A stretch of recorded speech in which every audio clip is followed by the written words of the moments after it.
Hey guys, good morning. So today I'm going to be making Ezekiel's favorite soup. It's the split green pea soup, and I use these beans. I'm making a double dose because I like to eat it for lunch too.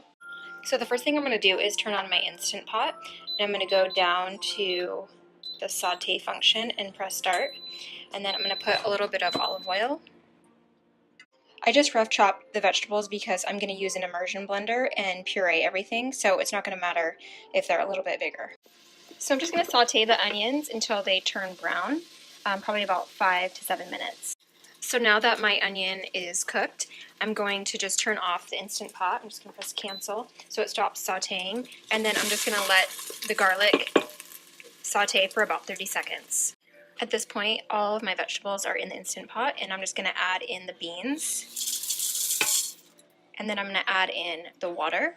So now everything's combined, and I'm going to start the Instant Pot. I don't add any salt because babies under 1 can't tolerate the sodium. The kidneys aren't able to filter them out. So I don't add any salt, so it's just the vegetables and the water and the beans. You can also use this in a regular pot. You don't have to have an Instant Pot for this.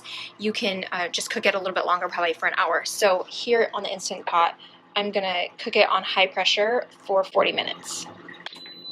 So if you're making baby purees and you want to freeze whatever you're making, I'm using this little silicone container, and you just pop these out like this. And then what I'm going to do is take this food that I already have in here and put it into a Ziploc bag. I already have it labeled and dated, and then once I get all of this in here, I'm going to put this back in the freezer, and then I'm going to put the food that I'm making right now into this container. It also has a lid that you can put on it.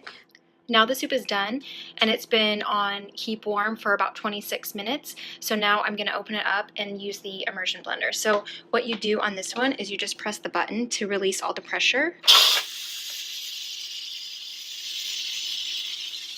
This is the immersion blender that I use. It's called Bella, and then it also comes with this handle. I just looked and it's actually out of stock, or I'd link it, but I'll link something that's similar so you guys can check it out. This is what it looks like when you open up the top, and I'm just going to use the immersion blender.